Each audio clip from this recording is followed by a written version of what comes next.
Immortals is the best team in NA right now. If we want to make a statement about how strong CLG is, this is our chance. I don't think a lot of people see like CLG as like the reigning champions anymore because of how different the team is now. I think because they replaced a lot of their players, they feel like they're also a new team, so they don't really have any pressures. They're going to be pretty confident too.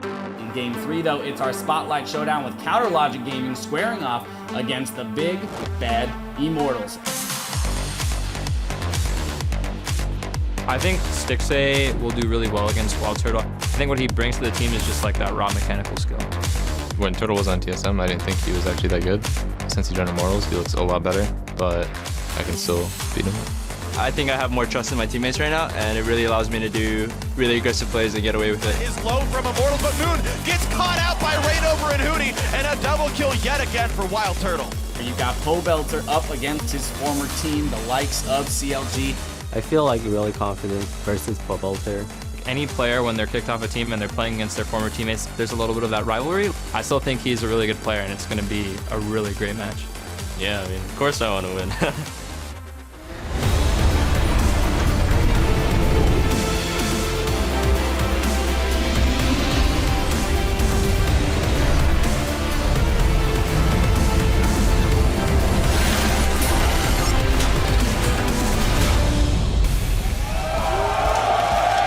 Welcome, ladies and gentlemen, to Week 4 of the North American LCS, coming to you live from our studio in Los Angeles, California. The crowd is pumped up to witness another day of games as our teams battle to be the very best, like no one ever was. Earlier, the fans were lined up and cheering on their favorite teams.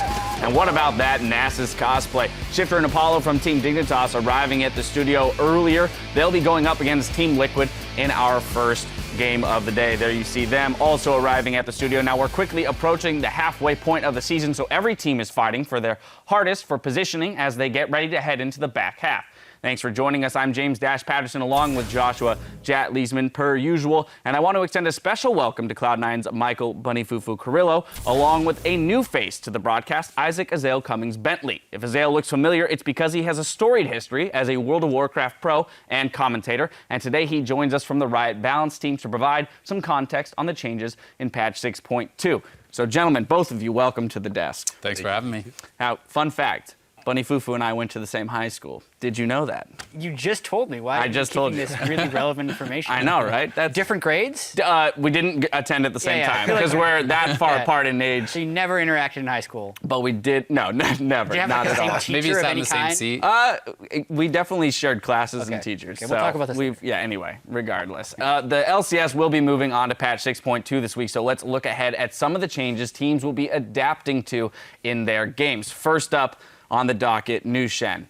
I like Shen, mainly because I played him a lot in the past. I kind of like him in the jungle, but I think we'll see him in the top lane and in the jungle if we see him. I don't know if LCS teams will pick him up immediately, though, because there's a lot of adjusting to him, and he's got a very reactive play style now, where teams want to be a lot more proactive in pro play, at least.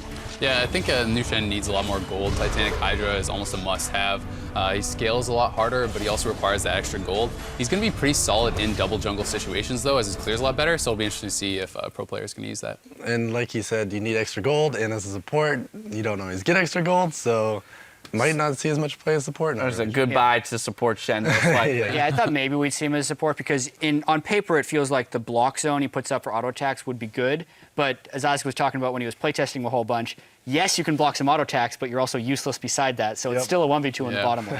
When you pull your Q to you're not doing any damage if you're not doing that. So. Yeah. Now, there is a fair learning curve to him, though, now, with having to move that blade through the opposing champion. Jad, I know you spoke about this a little bit when it comes to breaking down Shen in terms of item build and play style.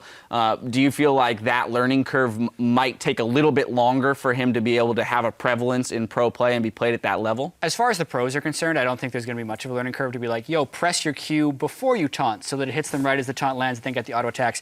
Maybe there'll be a little bit of a learning curve of playing against and getting the visibility of where the Keyblade is at all times, because that's something that takes a little bit of time with things like Azir soldiers and stuff that is passive on the map, but you'd now have to pay attention to. But I don't think that's a big deal. The thing I liked the most was it always had the global pressure, and like, let's say a top fight starts, you always have to take into account Shen support could show up at any time, so be ready for that. But he still has that aspect, but I feel like a lot of his other shining qualities really got taken away, I would say. Global pressure still there. We'll see how it works out. We're going to wait and see what the pro players let us know. Next up on the docket, Frost Queen claim nerf to the cooldown that you can use the active, as well as Athene's and Morello's cost reduction. What do we expect to see change in terms of itemization maybe for mid laners? Yeah, I think it'll be pretty interesting to see how the pro players adapt to this. I mean, Frost Queen's claim is such a great scouting tool. There's a lot of safety there. You know, even if you want to move up to ward, you can pop that active before, find out where the jungler is if they're nearby. But it's 150 cheaper for Morello's, 100 down on Athene's as well. Darkseal's also cheaper, so it'll be interesting to see if there's some different combinations that we are seeing in the mid lane.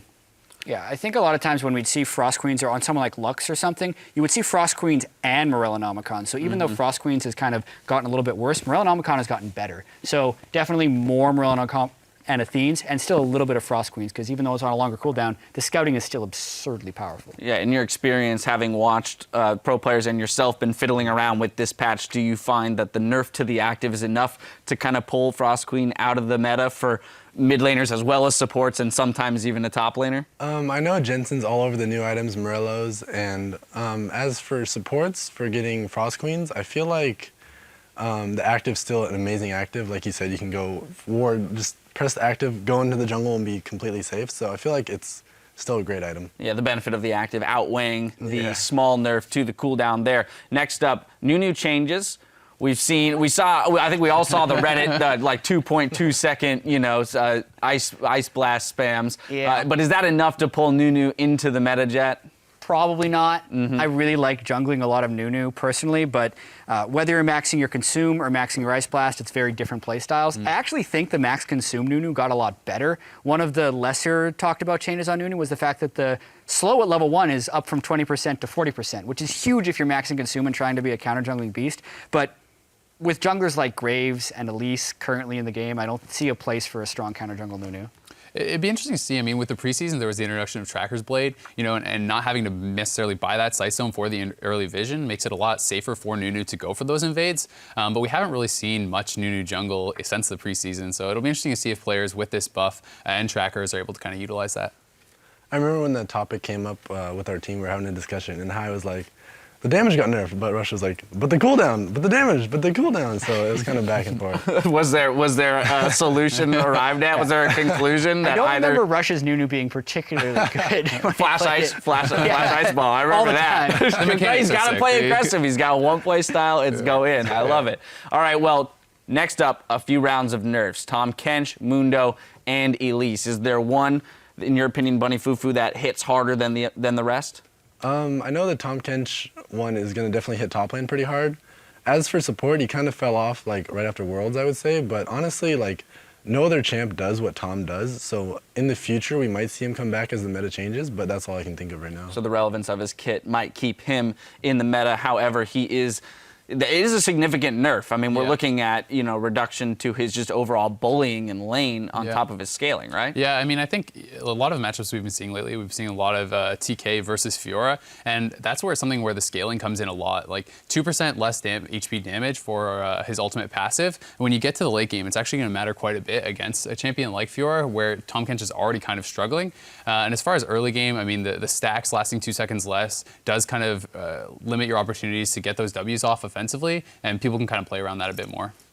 We're already seeing Tahm Kench top lane not being particularly effective in late game team fights, and that's just going to be exacerbated by these nerfs. So if we do see him, it's going to have to be in a composition that really takes advantage of his unique style, maybe even in the things that he's playing against, like a Vi, or if we ever see that, things that he really needs to be able to gobble up to save from projectile damages. Right. Mundo, increased cooldown on his ultimate for the earlier portions of the game might make him a little bit more abusable in lane, but ultimately saving 5 seconds on that cooldown late game is just going to prove all that much more annoying when you're trying to burn through the health of that front line. Looking over at Elise, I think probably the most significant nerfs there being to her movement speed in both forms by 5, so just less mobility around the map might relieve some of that early pressure that we see from Elise jungles. Yeah, I think Elise is definitely like top 3 jungler, I would say. So I mean, if you want to nerf a champion, you might as well hit their move speed. Right. It does feel like one of those things where Elise is always going to be relevant, but hitting that move speed, just kind of a flat nerf to the champion.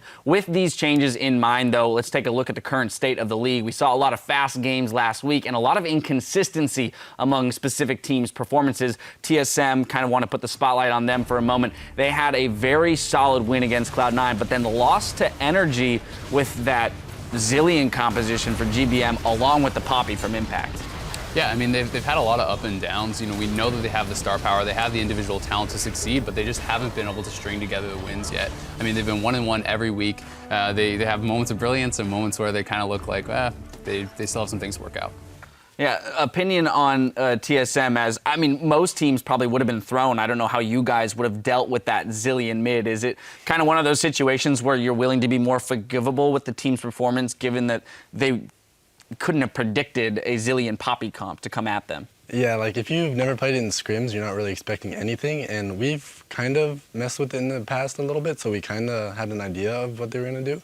But as for their success, it's probably just the players on TSM taking longer to come together, and for Immortals, their playstyles just fit perfectly, so that's why their success is coming right away. Well, you just mentioned it, Immortals. They are the opposing picture of consistency. 2 sub-20-minute games, and I mean, they just look to be unstoppable at 6-0 currently. Yeah, the speed at which they win some of the time and how cleanly they take care of the bottom tier teams is something we've never really seen before, even in just the short few games.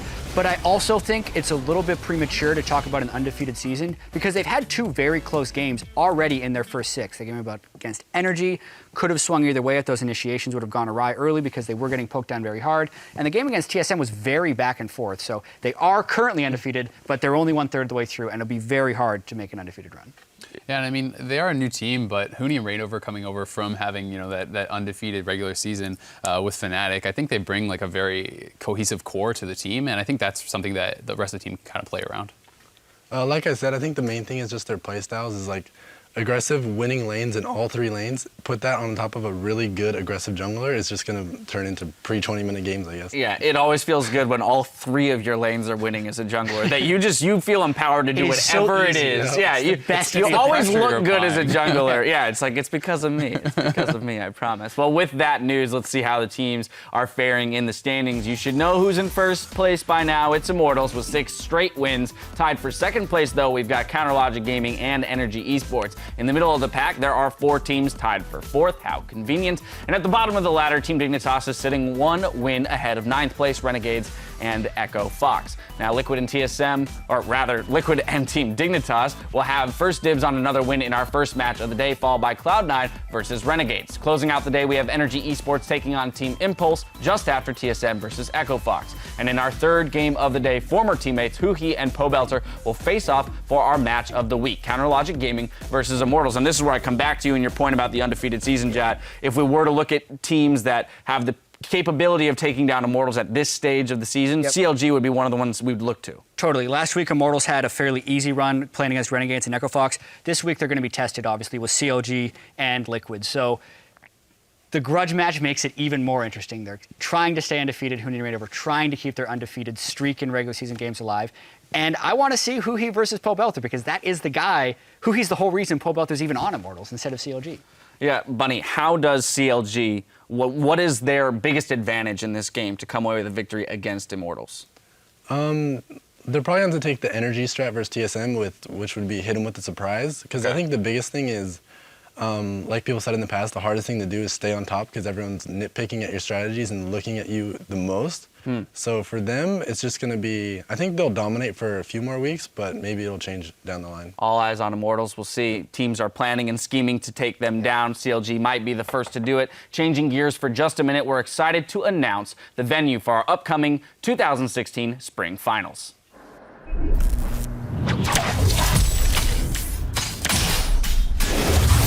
The high-stakes world of League of Legends is heading to Vegas, baby. This April 16th and 17th, the Mandalay Bay Event Center will play host to 2 days of NA LCS action. But unlike most trips to Vegas, what happens there won't stay there because our teams will be battling for glory and the championship title. Keep an eye on the LoL Esports page for ticket information so you can reserve your ringside seat. And on that bombshell, we're going to check over with the guys at the caster desk to prepare us for the first game of the day. Thank you very much, Dash. I'm David Victurley, and speaking of bombshells, the man to my right is Sam Kobe Hartman-Kensler. How you doing? Boom! It's great. It's going to be explosive, guys. On with the pleasantries. Now on to the first game of the day. It's Liquid taking on Team Dignitas.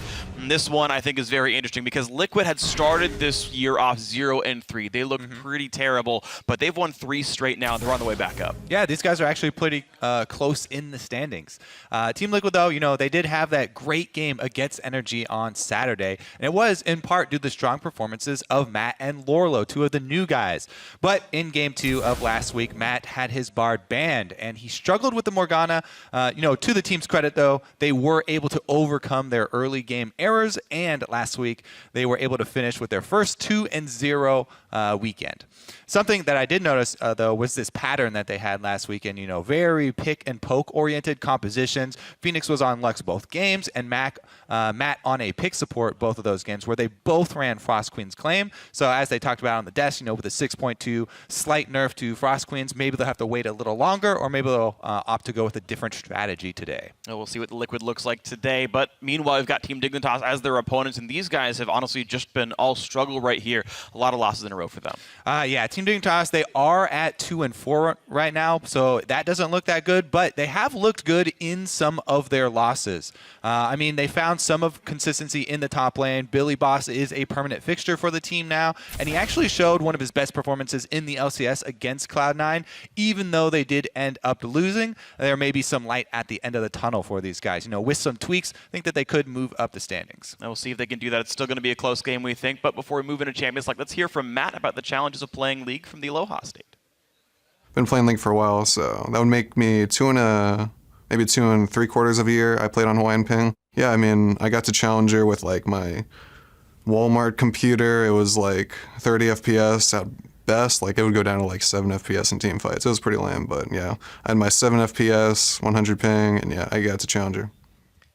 You know what's great is now that he plays in the LCS stage, those numbers are reversed. He gets at least 100 FPS and like 7 ping. Yeah, super easy mode now, right? Yeah. LCS way No wonder easier he's on than- the LCS now. Yeah, no, but yeah, it's fun. I remember running into him in like Diamond 4 solo queue, like on that way up, probably in his first After year. a season reset? No, like straight up, he was just like at when my he first elo. started. I mean, this is like, yeah, back to like season 3 when he first started, so he skyrocketed pretty quick. I Good used to be memory. as good as Matt, and then he got way better than me. Guys, time to check out the starting lineups. Let's start with Liquid on the blue side. Top laner, Lorlo. Reigning MVP in the jungle, Dardoch from last week. Phoenix the mid lane. Piglet, AD carry. Matt on support, formerly from Hawaii. Yes, sir. And on the red side is Team Dignitas. Up top is Billy Boss. In the jungle, Kire. Mid shifter, AD carry Apollo. Support Kiwi Kid. And up on stage with them, Coach Inner Flame.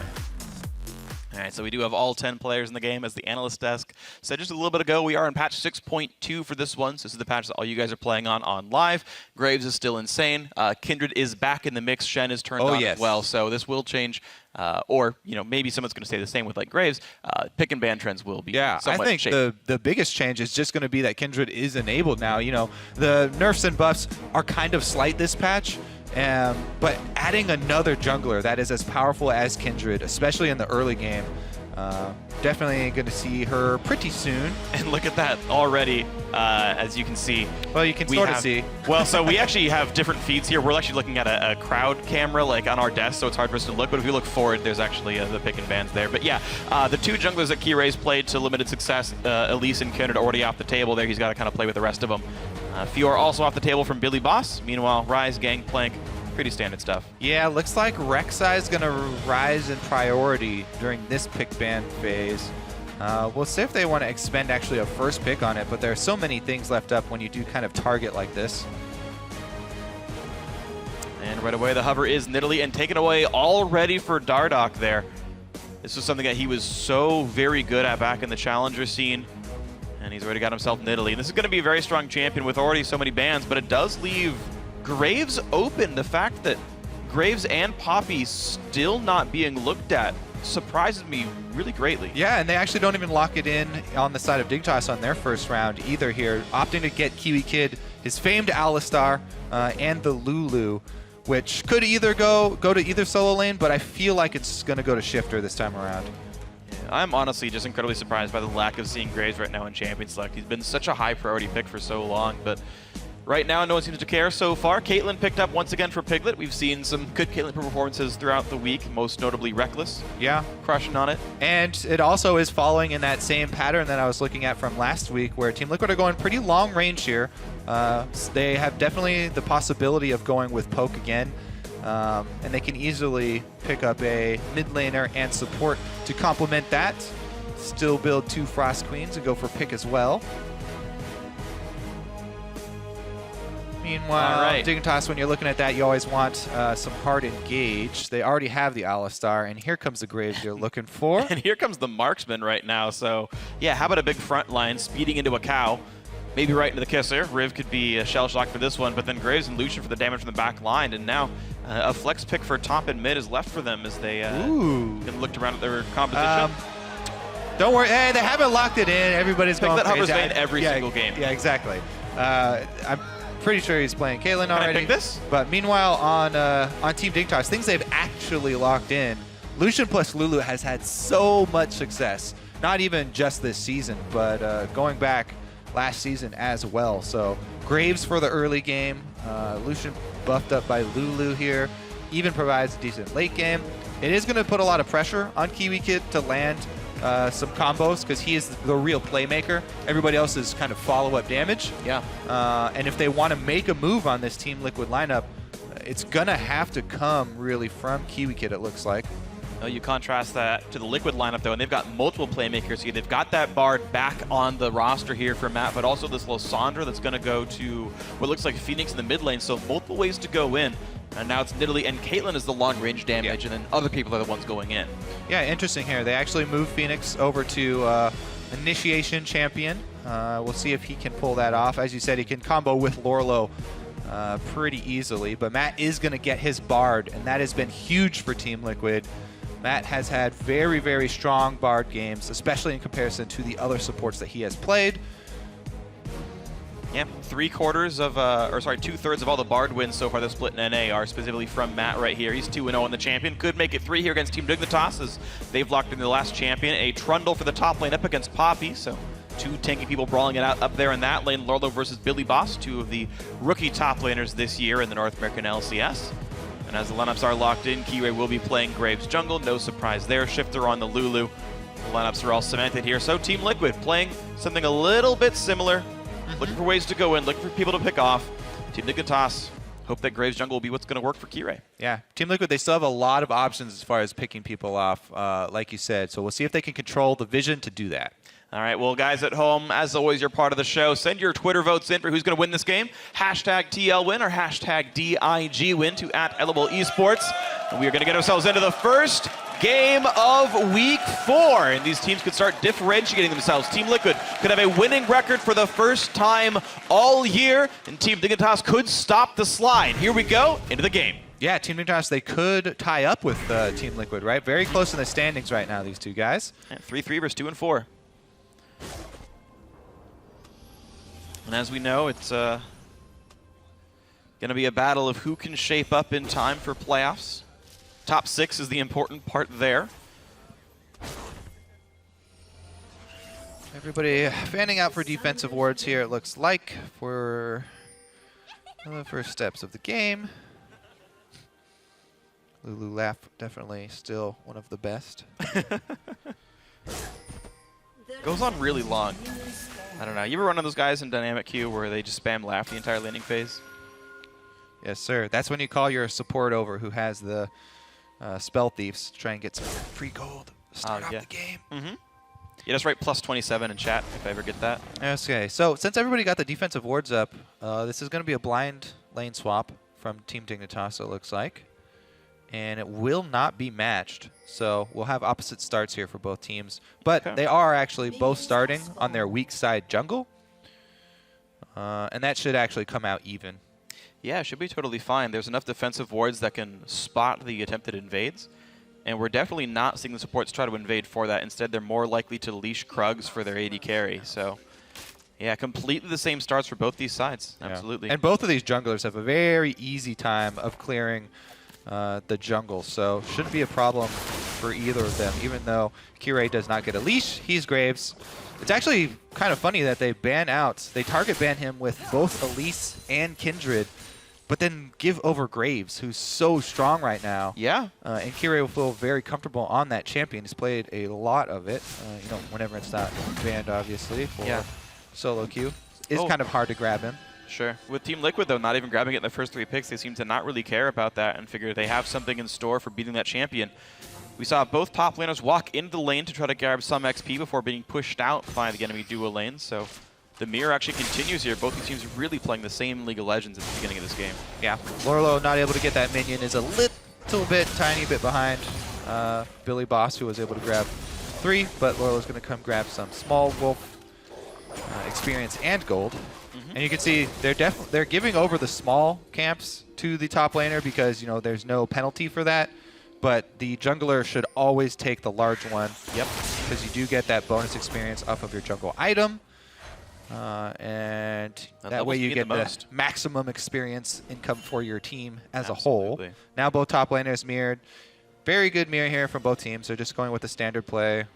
Should just be towers going down without action. And if you ever want to be able to replicate this yourselves, if you ever find yourself in the situation at home, you're looking at about 3 minutes is when you meet up with this turret. Top laner's got to be there. The lane's got to be pushed. It's alongside the cannon wave. So if you ever want the specifics, 3 minutes is your time frame. And as we are seeing in competitive play, the junglers stay in the jungle. We just saw Graves finish off the red buff, and looks like Nidalee from Dardoch just took down the Scuttle Crab. Yep. So they're going to continue. You should just continue to rotate towards your strong side. Now each team, you can obviously identify where the strong side is. That's where all of your team members are. And junglers continue to jungle on that safe side. Something you brought up earlier, though, what they have in mind for the Graves. Team Liquid, they're drafting around a very long-range team that also has a lot of, hard CC, which is good against Graves. So Lissandra can lock him down. Plus, they also can try and poke him down, stay outside of Graves' range until he's in kill range. In which case they can go for initiation. Phoenix, whoa, Phoenix too hard to do anything. What? He flashed in for a route to set up for Dardoch. That's going to be a trade kill there. Good counter gank. But a solo kill from Shifter, all said and done. Classic case of baiting too hard there. I might have to go back and look at the replay to see if, flashing away would have actually let him live, because he did have Ignite on him. But all in all, very good there for Dignitas as they're able to make first blood money out of it. Yeah, he was probably dead anyway with that Ignite on him, so he just wanted to make sure that they got the kill. And it is an assisted kill, so pretty comparable. The only thing is that Team Liquid had to show their jungler for it and use some of his time. I think actually Phoenix comes out ahead because he got to TP back into lane. They both burned that summoner. Well, and Phoenix got a bunch of XP for the minions. Shifter didn't burn his flash, so that's true. There is a flash discrepancy in mid. I don't know if they'll actually be able to punish that because Lissandra does have the claw to get away, but they're able to make the gold fairly even there. And so lane swap version 2 here. Both duo lanes went back to the other sides of the map. You're seeing Team Dignitas push down that bottom outer turret pretty quickly. Dardoch wanting to repeat gank this mid lane. And again, it's not hard to gank for Lissandra. Yeah, it is scary since there's pink ward on the bottom side. They know that they can't chase into that brush, and Shifter is doing a good job. You can see, look at his positioning. He's hovering on the side. He knows he has vision. But he's got a Graves nearby. Yeah, you don't want to overchase as Team Liquid, so both teams making the correct choices there. Yep. Yeah, you definitely don't want to overchase into the side of the map that Dignitas have all of their team members on. And both mid laners playing this well, actually. I mean, it took a long time. Their wards. Yeah, even with standard lane swaps, it took so long for us to see mid laners actually hover the right side of the map. Yeah. And so many times you could get those sneaky kills early on in the game, but not this time around, and it remains fairly close. Decent lead for Team Liquid, but Shifter's going to grab some money at his tower here to catch right back up. Missed one caster. It's fine. He's -3 CS, and it's actually a recall now from Phoenix that he can match the minion kills with, so he should be okay. Matt spots a aggressive pink ward in his jungle and says, "Don't you dare give vision." Smacks it down. Yeah, it's a little bit risky to go solo walking through this side of the map since Dignitas technically could still be there. If they were, it would be inefficient because they would be wasting time and taking a gamble on catching you when you come. But teams could go for that gamble. So there was a calculated risk there for Matt and Team Liquid. They don't pay for it because both teams are just going with standard, swap right back, have their duo lanes, shove up the waves. Piglet's actually getting the jump here on this shove, and Dignitas are answering, bringing their duo back down to catch this at the secondary turret. So they're going to go for the defense. In order to do that, they might need to call their jungler over here and have Graves to help out with some wave clear, because Caitlyn, she's, even though it's really early in the game, still has the range advantage, still can poke you really well at the turret. And Bard can actually add a decent amount of damage. Matt does go Thunderlords. I didn't check this game, but I'm 90% sure safely assume he went with for the it. same. Yeah. Also, Team Dignitas on the correct side of the jungle to grab a blue buff on the spawn. So at 7 minutes, they had all already shown up here. And look at that. Everyone able to knock this one down pretty quickly. Headshot saved. Dardoch will spine take away the blue. And a dissimilar situation for Team Dignitas. They don't have any pressure on the top side there. So Team Liquid getting the better of this, and a dragon on the backside too. Yeah, one step early here for Team Liquid on the lane swap, getting the Caitlyn shove down bottom, and it earns them the dragon with very, very little given up to try and grab that. So even though the buff isn't extremely powerful, especially early game, it's actually Lorlo getting collapsed on here. This may be what they give up for it. He's spotted, gets a charge into Kirei, who now can't use quick draw until that time's out. Might have to burn flash if Shifter would make his way all the way down there, but even so, doesn't even have to burn flash. They don't give up really anything for the dragon, and Kirei actually didn't even get much of a farm advantage since he went for that gank. So Dardoch not even behind. He's actually still a bit ahead in CS on Nidalee. Yeah. And can continue to power farm here. But they are going to have to pay for a top lane freeze right now. There's a huge minion wave up there that Billy Boss has just freedom to freeze. 19 to 32 CS right now. That will balloon. But they're going to make a play on the other side because of that freeze. Lorlo is here behind the team. Apollo and Kiwi Kid now getting attacked by Dardoch and Co. A good flash, but he's still inside the steadfast presence. Now he can dash away. Taking a lot of damage away from this Nidalee, but they've stayed alive for now. They dodge the stun from Matt, and now Shifter is here. But somehow the snipe comes through and picks up a kill. Magical Journey away. They stun up Shifter. Wow, 2 kills for Team Liquid. Make that 3. 2 javelins for Dardoch. Holy, Dardoch, the sniper here on Nidalee, grabs 2 kills with the long-range spears. I was going to say, oh, Lorlo didn't want to flash for that to commit for the kill on Apollo, but he cleaned it up anyway. And the collapse there from Phoenix from mid lane first means they just completely roll over this early game. Team Liquid jump out to a huge lead after that play. And that seems so strange. Team Dignitas did not even call for the teleport from Billy Boss despite being their own lane. There are minions and turrets to TP to, and he never shows. Yeah, so this is always, you know, the cost that you're going to see if there is a freeze. You have to worry about a play on the other side of the map. And this pink ward here in the brush that Dignitas did not check is what Lorlo used to get in. There's the spear. Apollo cannot dodge it. Yeah, Matt even able to get himself out. Phoenix comes over. And look at this, Dignitas are running in, trying to fight. That's even the reason these last 2 champions died. Yeah, they got without ever calling Billy Boss in. Well, it was worth 25 CS. Billy Boss is winning his lane. Well, I don't know. With Apollo going down so quickly, I don't know if, you know, how early they could have called for that. I guess as soon as they saw it, they could have called it for it and maybe been able to save his life with some pillars, well-placed pillars maybe. Yeah. Oh, you could pull the Grift Herald out a little bit too far, but Herald doesn't like to leave his home, so he walks back in as the hermit he is. They kill him anyway. They do give the buff over to Dardoch on the jungler. 1 for 1. All as well. However, he missed the Scuttle Crab with the spear right after that. Wow. Well, Scuttle Crab still has better jukes than Team Dignitas. That's true. He's had higher accuracy hitting Team Dig members. Oh, just missed one there. Just kidding. Oh, all right. All right, well, they're going to continue the press here up top, all the way into the turret. But recalls for everybody. Team Liquid with a very big global gold lead this early in the game. They should be able to transition this into killing the mid turret, and that's going to mean a lot of early ward control for them. So maybe we'll see a second sight zone. Nah, okay, so just 1 sight zone coming out from them. They still are sitting on all these yellow trinkets, though. People are just now closing in on the level 9, but they're going to get a lot of deep vision on Dig here. Now it's up to Dig. They're going to try and wave clear, you know, look for that singular opportunity to try and make use of the teleport, because they do have teleport advantage. That's one thing that they have, you know, even though it's gone heavily in Team Liquid's favor. True. Their playmaking is in the hands of Shift. They're buffing up Kiwi Kid. Maybe Team Dignitas can get in on something. Dragon 2 minutes away from spawning right now. 13:49 will be the timer. As wards go down, and Team Liquid looking to defend top lane as there is a big wave here and 3 members of Team Dignitas. Make that soon 4 as they've also brought Lulu over. And as you mentioned, TP is available. This would still be a 5-on-5 though. Huge stun, a lot of damage. Bartley hits 3. Here comes the teleport. They've got to win this fight or it's all curtains for them. A big stun comes in, but Dardak has already picked off the AD carry. A dash away. There's going to be another stun coming through. Kiwi trying to stay alive, but Lorlo is way too tanky. A double kill, and now a 3rd kill. A 4th as they knock down Kiwi Kid. This is a clean fight for Team Liquid. Yeah, man, this is actually just a massacre. It's not even, it doesn't even look risky. Oh man,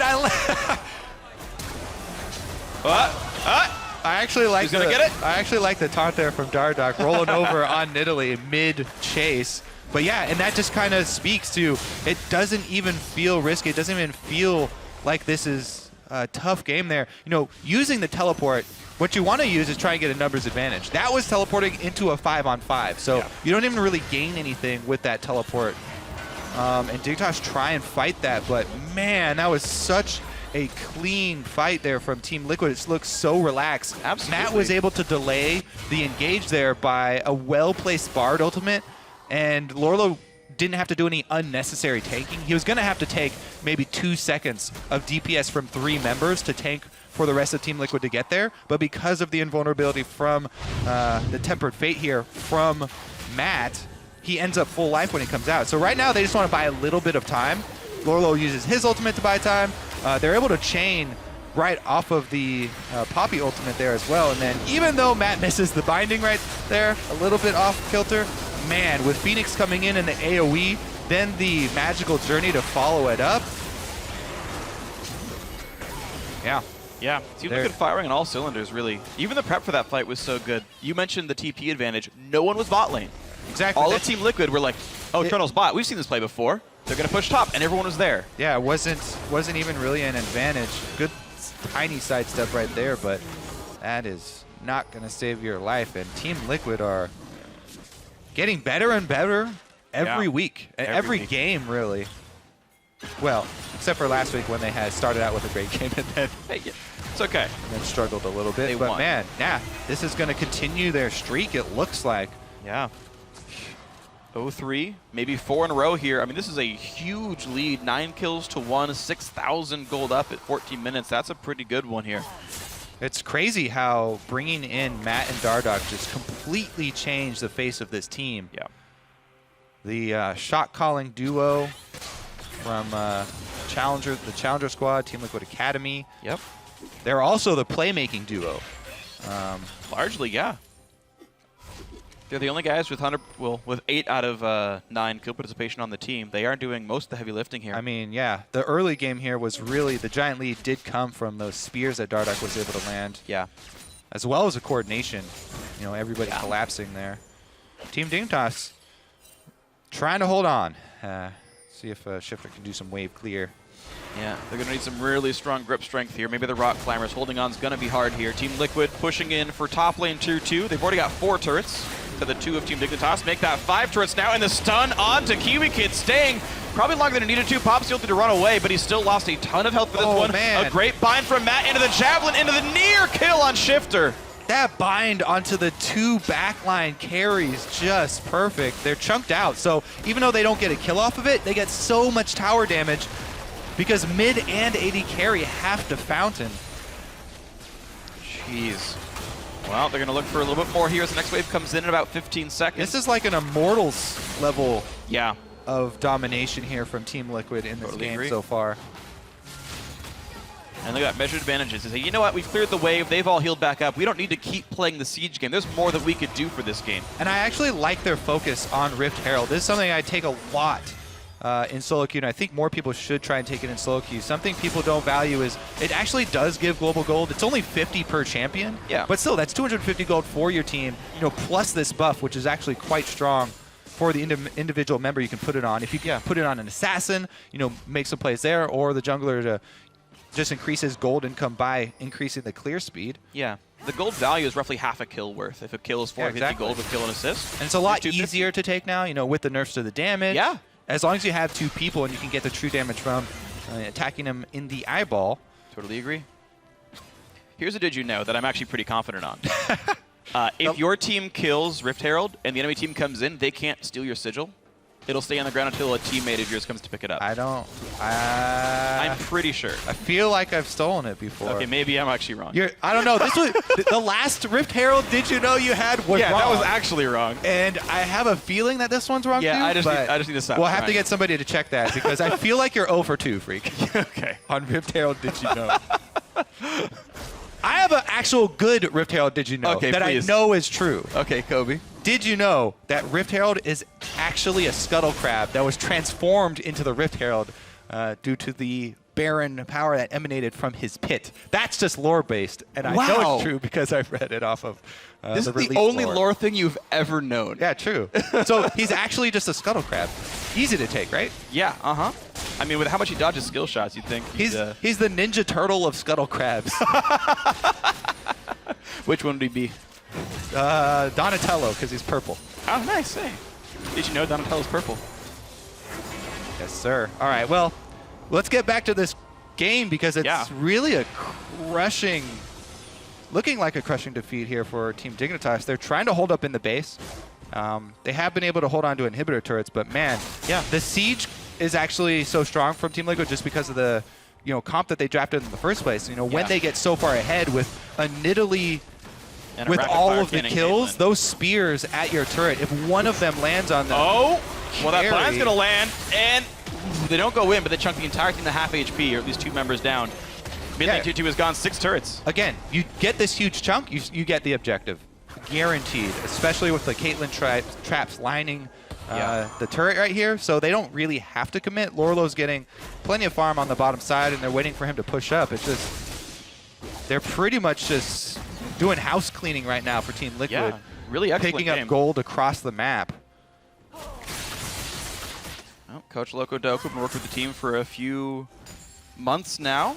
And the 3 rookies and the 2 steadfast Koreans. I mean, Phoenix and Piglet were very good all last year. They were, some of the big rocks of the team. And 3 rookies and a new coach to the team, so we did coach TSM last year, have come together to be what looks like a powerhouse right now. Team Liquid have really taken shape in the last month. Definitely agree. And, sometimes we see games like this stall out, even with these super giant leads. But due to them having Nidalee, Caitlyn, as well as the ability to dive with Bard plus Lissandra. Now, the reason I mentioned Bard plus Lissandra is because not only can Lissandra initiate, everybody knows, oh, she can ult herself, go invulnerable, but Bard can make the turret invulnerable and turn off your turret. So your turret dive is so easy with this comp. I mean, it would only be easier if they also had Alistar, I guess, maybe. They could buy an Ohm Wrecker, keep it going. It's just looks so scary here for Team Dignitas just because there's so many tools that Team Liquid have to end this game. And let's see if they actually push in. They have actually not been able to end it before 20 minutes, though, so not Immortals-esque, I guess. Not quite Immortal status. A third of all Immortals games ended by this point, which is scary to think about. Team Liquid looking for the push on, and Rapid Fire Cannon was already done. Infinity Edge now added for Piglet, who actually went Zerka Greaves, which is now actually the exception more than the rule on AD carries. Move speed normally actually more valued with how cheap Boots of Swiftness are right now. Yeah, I don't feel like he's going to have to do much kiting, though, so more attacks on the front line, pretty easy for him to pull off. And yeah, he's got that 2-item power spike already. I don't think we need to go over the power spikes for Team Liquid just because they're so ridiculously far ahead. Yeah. It's more about, how do they decide to close the loop? Are they actually going to go for that siege and try and whittle down one of the inhibitor turrets? Or yeah, they really haven't tried, though. They've had multiple opportunities to play the dive the inhib game, and they've decided that they'd rather play the map, stack up now their 3rd dragon. Baron just spawned a minute ago, so maybe that's a play these guys might look to go for. Yeah, so far they've been just doing the kind of housekeeping, clean up the map, get all of the gold, and further increase their gold lead that way. They do, as we said, have multiple ways to pick you off with this comp, with the Bard and the Lissandra. So they could go for a Baron bait. I mean, the choice is theirs as far as the route they want to go with to end. Right now it's killing wards away. Yeah, it looks like they will just set up here for Baron bait. There are no wards that can spot Baron or many of the brushes leading up to the Baron. There's two like near the river right below the screen, and that is it. Yeah, I mean, the only thing is they would take a decent amount of damage if they wanted to actually start the Baron, because, I mean, Lorlo can kind of tank it. It's just so early in the game that this would be the one hope for Team Dignitas. Team Dignitas, Baron has so often been their downfall. If Team Liquid started up and take a lot of damage from it, that could be how they come back. But they just go for the pick here. See if they can burn Kiwi Kid's ultimate is what they're looking for. Now, with the Javelin miss, it means he will not have to burn the ulti here, but another sweeper from Matt will get rid of these wards. So once again, we're in absolute dark. There are literally no wards in what could be classified the top jungle or the Baron area. Yeah, and they just return for another little bait attempt here. Double pink wards still stand. Team Dignitas, they actually might make the call for them since they're so far behind to swap out another one of these sweepers and get another blue trinket. The only reason they haven't done it, I think, is because Kiwi Kid is only level 8. Yeah, you couldn't even get one if you wanted to. So that's makes it rough. Kiwi would have to be the one. He actually hasn't even gotten Warrior Enchant. He ran right into Maul of Mortius just to try to not die to Nidalee and Lissandra. That's how behind Team Dignitas do have their teleport. This could be their one hope to try and get back in it. Well, multiple wards over the wall so they can see what's going on here, which does leave up the opportunity for a steal. Nice dodge by Apollo to not get hit up by the Bard ulti. Yeah. Even with a giant lead here, Team Liquid's slowing down a little bit, getting hung up on this Baron. I really do think that they could make progress if they sieged up. I agree. They have so many siege tools. Yeah, I think you're right. Baron bait, while they do, have these pick options, it's still a little risky there, as you can see, because even if the chance is small, if you mess that play up, that's how a team will get right back in this game. That's how Team Dignitas will come back, get a couple kills, maybe even steal the Baron and be right back in it.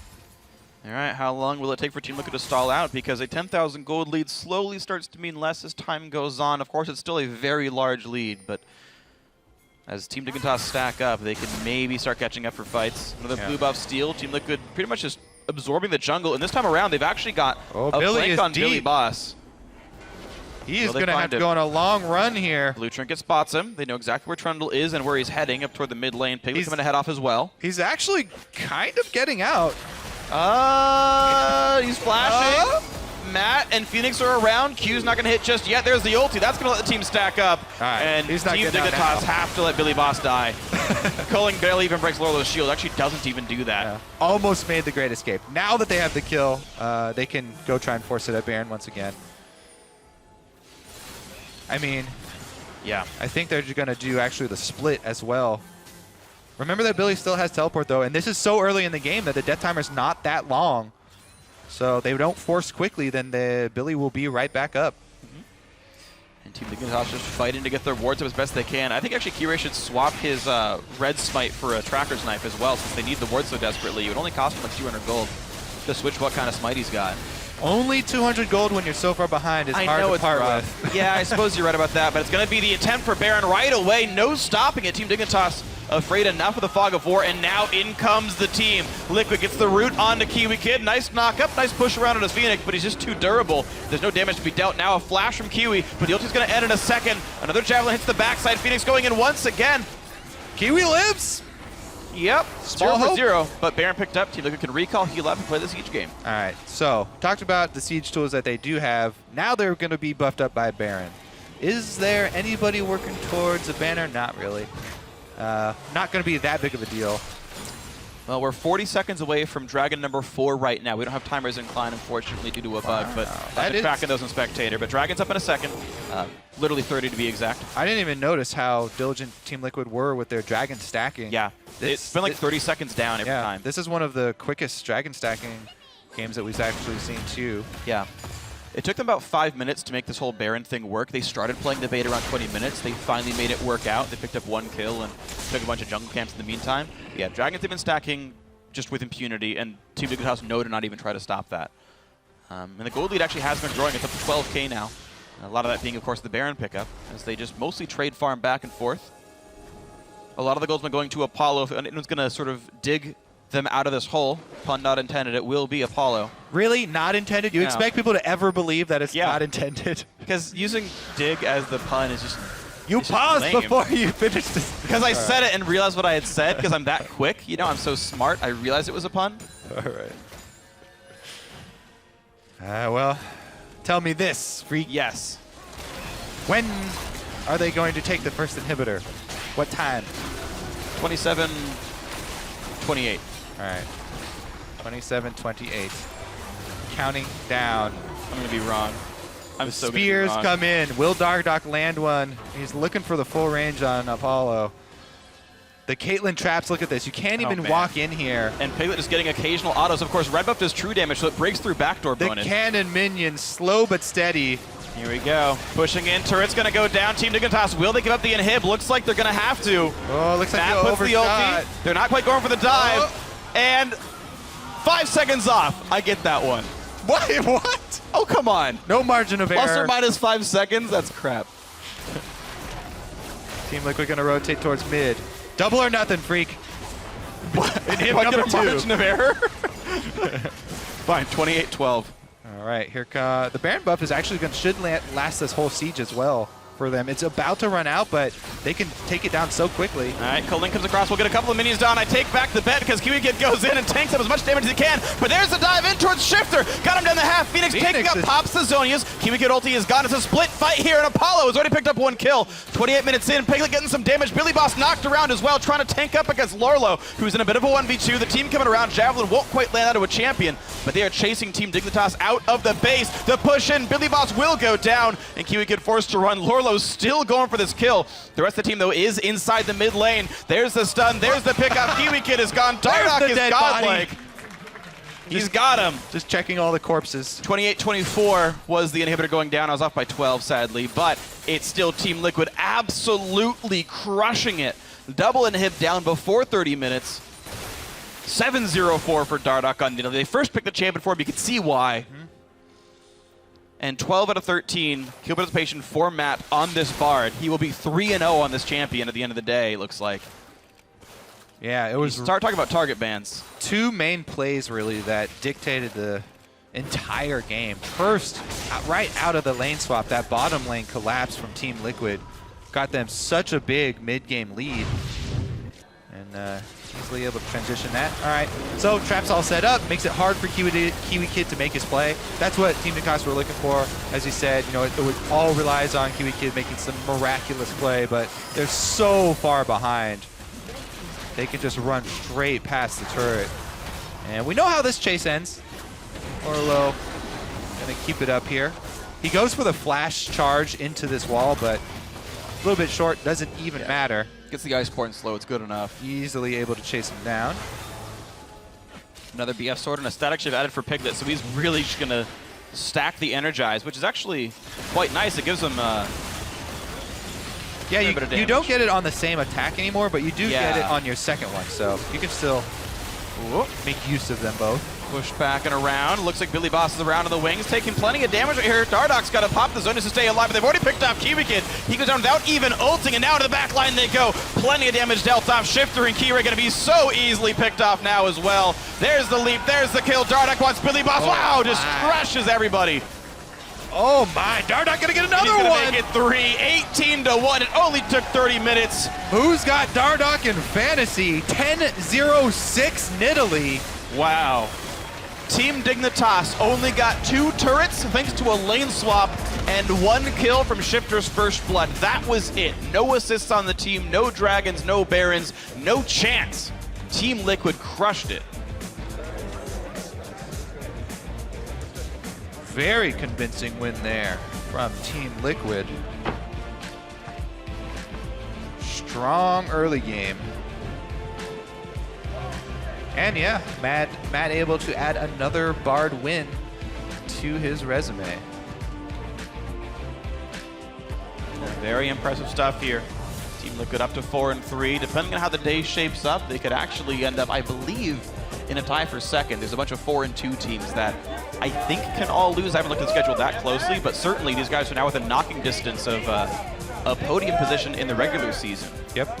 Team Liquid had ended last split, I believe, as the first place team in regular and then didn't do quite as well as they hoped in the playoffs. Yeah, with so many teams, having these huge off-season changes and still roster shuffling as we work in towards the first couple of weeks of the season, they're definitely climbing out and separating themselves from the pack ever since they've settled on Matt and Dardoch, as well as Lorlo being locked in. Well, there's going to be a fun test for them tomorrow. They face Immortals. And they've had a string of playing lower tier teams, right? Echo Fox, Impulse, Dignitas, right? Not the most difficult of opponents. They did knock down Energy, which is pretty impressive. So then if they also knock down Immortals tomorrow, it's like, well, in week 3 they beat Energy, in week 4 they beat Immortals. Okay, top team. That's the thing. Everybody right now is looking to prove themselves against Immortals because obviously they're 6-0. They're sitting at the top. Everybody wants a shot at them. Yeah. CLG get their shot today, a little bit later, and Team Liquid are going to get their shot tomorrow. And that's going to be so much fun to watch. I mean, this is what it's now come down to, is as the teams finally have shaped up, at least for most of these teams. Even Impulse now have their full roster together for today. That'll be nice. Now they get to say, okay, now who's the real good ones? The Immortals started out strong. Who else can challenge now that these teams are warmed up, now that the roster's ready to go? We'll see a lot of them do battle in the near future. That'll be a whole bunch of fun. But for now, going to send it on to Riv, who's standing by with that Team Liquid Poppy player. Thank you very much, gentlemen. I am joined by Lorlo of Liquid after the win over Team Dignitas in a very, very clean win. I actually want to ask, was this kind of a plan that was executed by Liquid, or did you just guys come in, go with the flow, and got the win? Overall, we just mainly worked on our macro play this week, so we just focused on that in general, and it just escalated and went really well in today's game. It went very, very well. I got to ask you, you guys seem so confident up here. Piglet and Phoenix, they've had some time already in a season. What has it been like for you to get accustomed with Dardoch and Matt here on the stage? What's that been like? The first few weeks for me was a bit shaky, but after the weeks went on, I started getting accustomed to the stage really well, so it's been really good. Has it been easy? Can you kind of rely on Piglet and Phoenix and the rest of the guys whenever there's kind of nerves and jitters? Yeah, for sure. They're definitely probably one of the best carries in the region, so it's really well. Awesome. Looking at tomorrow's game, it's kind of a dominant team you're going to be playing. Immortals, undefeated. How is Liquid feeling about this matchup, Lorlo? I'm pretty excited the first time. Hopefully we can take the first game and their win streak. But yeah, I'm just looking for a good game. I'm really excited versus Huni tomorrow too. It's gonna be fun. All right, man. This has got to feel good on the win. Hopefully you guys can carry that to tomorrow. And right now we're gonna throw it to the analyst desk to break down that game. Thank you, Riv. I'd like to take a moment to welcome Zyrene to the desk, just in time to help us break down that win by Team Liquid. And, I mean, they're looking to be the hottest team behind Immortals, winning their last 4 games now. I mean, this team completely turned around. Where I want to start with this game has to be in Champion Select. We saw very targeted bans over at Kirei in that Elise and Kindred, and then early prioritization on that Nidalee for Dardoch. It seems strange because Dardoch had been so good on Graves, even in Challenger to now, that if Graves is up, you think he's going to first pick it. But apparently, you also have to be really, really scared of his Nidalee because that was the most devastating Nidalee performance we have seen yet this year in North America. Yeah, I think that Dardoch is a player that plays so many different champions really well. I was talking with him, and he's like, I'm the Rengar one-trick who learned other champions. So he has this great mechanical skill that he can bring to these roles, and I think that the acquisition of him and Matt has really changed the entire face of this team. In a sense, he's kind of where Kirei needs to get. Kirei, known as the Elise one-trick, still needs to make that transition into playing the more meta champions here in the LCS. Yeah, and at first glance, I think that the champion select wasn't that great for TL with the bans that they threw out and then the first pick prioritization like Jat was talking about. But they just created this gigantic delta between how good Dardoch is on Nidalee versus Kirei on a champion that he seemed really uncomfortable on, and then they leveraged that. Now, Azael, I want to now look at the response from Dignitas because, as Irene just mentioned, we kind of saw this weird prioritization from Team Liquid. It looked as though Dignitas was getting a really sweet draft. First rotation, Lulu, Alistair, along with Graves and Lucian. I mean, this is the setup for a really sweet team comp that most any team would be very happy getting on red side, and yet it didn't quite work out with that Trundle being the last pick to fill it out. Yeah, one of the things I wanted to talk about was the Trundle pick. You know, I really kind of like it a lot more in the support role. You know, he was kind of playing it more like solo queue style. He obviously wanted to go for the lane dominance against Poppy. He built, you know, solo queue style, a very, very long lane phase, right? He goes Titanic Hydra, he was going into Frozen Fist next. And the fact of the matter is, it's like they never got the chance to actually have that 1v1 type thing. And it's like the Poppy was much more low eco, but he was able to get tank items, group, and have all his effectiveness. And this is why I think that Trundle support is fantastic, because if you have that as a Trundle support instead instead of the Alistar, you can actually have the shred from the ultimate on the Poppy. You can have the max CDR pillar and like get a lot of the utility that Trundle's actually adding from the top lane, and then have perhaps a different top laner who's going to be able to have more impact earlier in the game. And unless you're playing around your top laner, I agree with that sentiment, because we talk about the team composition, and in theory, if Team Dignitas could have made it to the late game, it would have been great to have an Alistar and a tanky Trundle there to block Nidalee spears and then just blow her up every time she tries to jump in. But they got completely slaughtered in the early game. Yeah, and you would have had plenty of safety for your double AD carry as well to provide that damage in the late game. But as you mentioned, Team Liquid didn't let them get there to the late game. Only 8:30 into the game, we saw a triple kill, 2 of those kills going over to Dardoch in the bot lane, set up by a pretty sweet TP from Lorlo on that Poppy, being the low econ, but still being effective around the map. We have a replay of that we'll pull up. And this kind of starts that ball rolling for the unstoppable Dardoch. And this is also too early in the game for a Trundle to be teleporting in. A level 4 Trundle teleporting in isn't going to leave much impact. Apollo gets chunked down very early, and Dardoch is there really early on into the fight. Then he had a few rather slick spears. Apollo messed up his sidestep there. Phoenix collapses a little bit late to lock on a shifter, and now, just now, you're seeing Kirei walking into the back of the fight as Dardoch lands the spear to finish the fight. So they were well ahead of the game. Lorlo said they worked on their macro play throughout the week. Well, that's good work. Because they were way ahead of Dignitas. And a big transition I'm seeing from Liquid here is Lorlo in the top lane. Like, he was a very high econ top lane player, right? He's a Riven player in solo queue, and he seemed really uncomfortable when they had him on Gnar and Shen near the start of the season. But when they picked up Dardoch, it seems like he has a guy that he feels really comfortable giving gold to. So he's okay with being a low econ top laner now, and I think that that transition for him is really great to see, and I think that this is going to be a great kind of like bromance, like that top lane jungle, right? The 2 new guys. Yeah, the 2 new guys. I would also say I think Poppy is going to fit someone's playstyle who likes to play Riven and, you know, these kind of aggressive champions, because even if you are low econ, you can actually go super aggressive. You know, we saw in that TP play, he comes in, you can get flash, body slams against the wall. You can do a lot of aggressive, like kind of fancy type plays that you wouldn't necessarily be able to do on some of these other champions, which are more tank, because Poppy can be low econ, build tank, and still have huge damage impact. Yeah, it felt like he very much enabled the rest of the team in that low econ style, being able to provide the TP and the utility of the wall stuns to pick up those kills early, let people like Dardoch and Piglet then rack up the kills. Piglet and Caitlyn, something we haven't touched on too much, but you know, we've seen now a couple instances of where Caitlyn, especially in teams that get ahead, her sieging potential and the safety that she then allows you to push to close out the game has been pretty astronomical. And I think probably a large contributor to the fact that games can end as early as they do if you do secure that early lead. Piglet is now 11, 1, and 27 on this 3 Caitlyn games, if I'm doing my math properly. He's playing very safe, continuing to dominate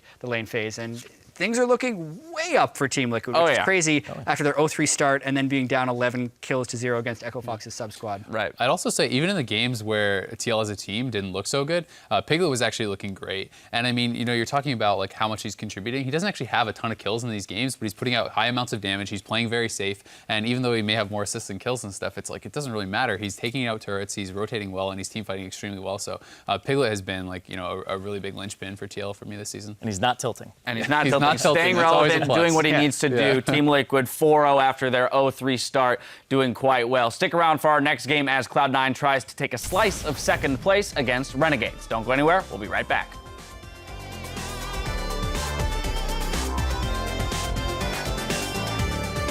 You were like, oh, you know how people talk about just having like talent and stuff like that? Hard work beats talent, but what if you have both? Yeah, and what if you have both? What the hell? When did I say that? You said it at the end of your feature.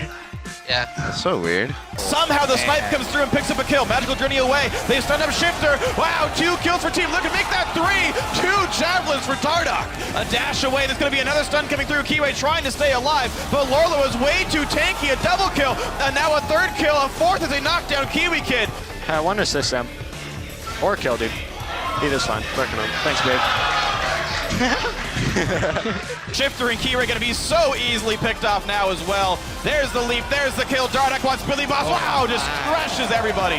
No chance. Team Liquid crushed it.